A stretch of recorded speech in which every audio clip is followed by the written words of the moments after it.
The power grid operates on a strict rule of instant delivery.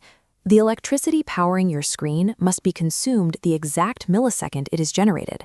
Because there is no meaningful storage buffer, every watt of demand must be instantly met by a watt of supply. Operators monitor this live balance through a single metric, system frequency. In Great Britain and much of the world, a perfectly balanced grid beats at exactly 50 Hz. It is a real-time readout of supply and demand. The physics are absolute. If thousands of people turn on their heaters at once, demand outpaces generation and the frequency drops. If a large factory shuts down, generation temporarily outpaces demand and the frequency rises. If that delicate balance breaks and the frequency drops past a critical threshold, the heavy machinery regulating the grid will tear itself apart. To protect themselves, generators will automatically disconnect, triggering a catastrophic cascading blackout.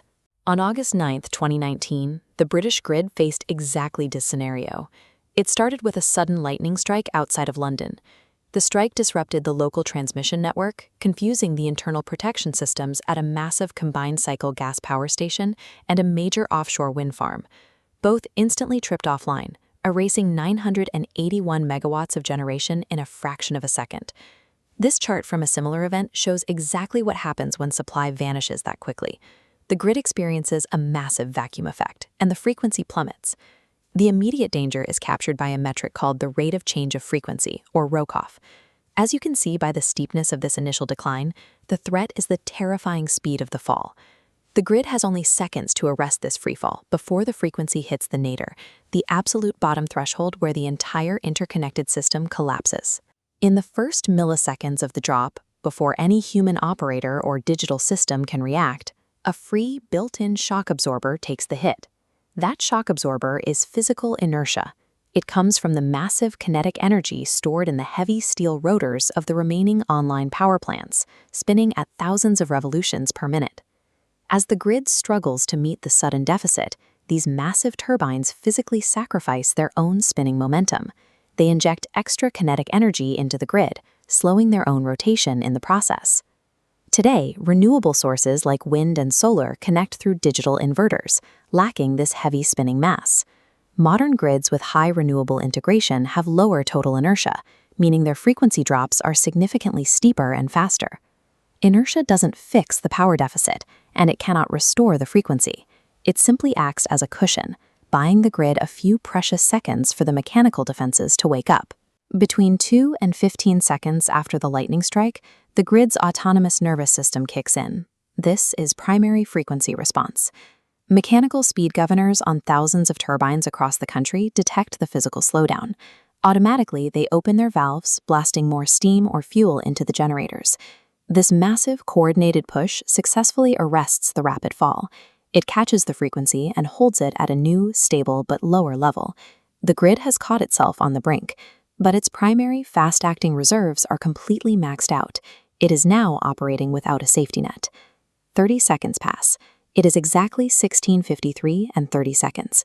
The system is temporarily stable, but the remaining generators are under immense strain. Unable to handle the extreme pressure, a second massive steam turbine at the plant trips offline. Instantly, another 210 megawatts of supply vanishes.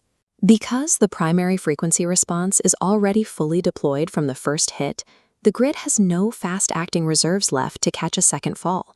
This frequency data chart tracks the exact moment of the second failure. You can see the frequency go into a true free fall, punching straight through the grid's protective floor and hurtling toward the absolute danger threshold of 48.8 Hz. The physical and autonomous defenses have failed.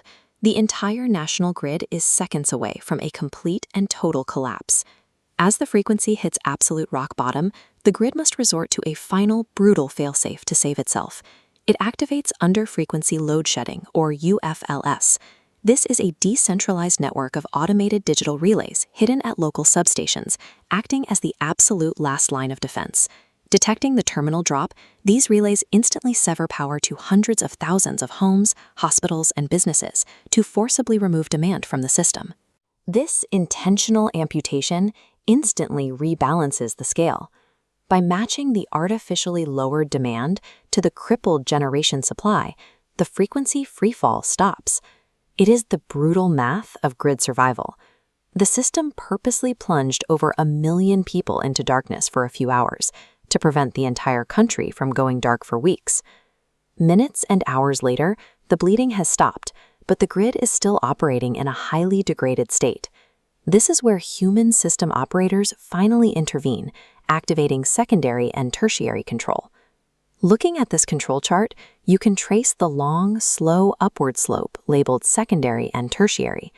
This represents operators manually dispatching slow-starting standby power plants to gently push the frequency back to 50 Hz, replacing the exhausted primary reserves. Only after those reserves are fully rebuilt and the safety net is restored can operators safely begin reconnecting the severed neighborhoods back to the grid. The power grid is a living, dynamic machine. It survives daily catastrophes through a perfectly timed relay race of physical mass, automated engineering, and calculated sacrifice.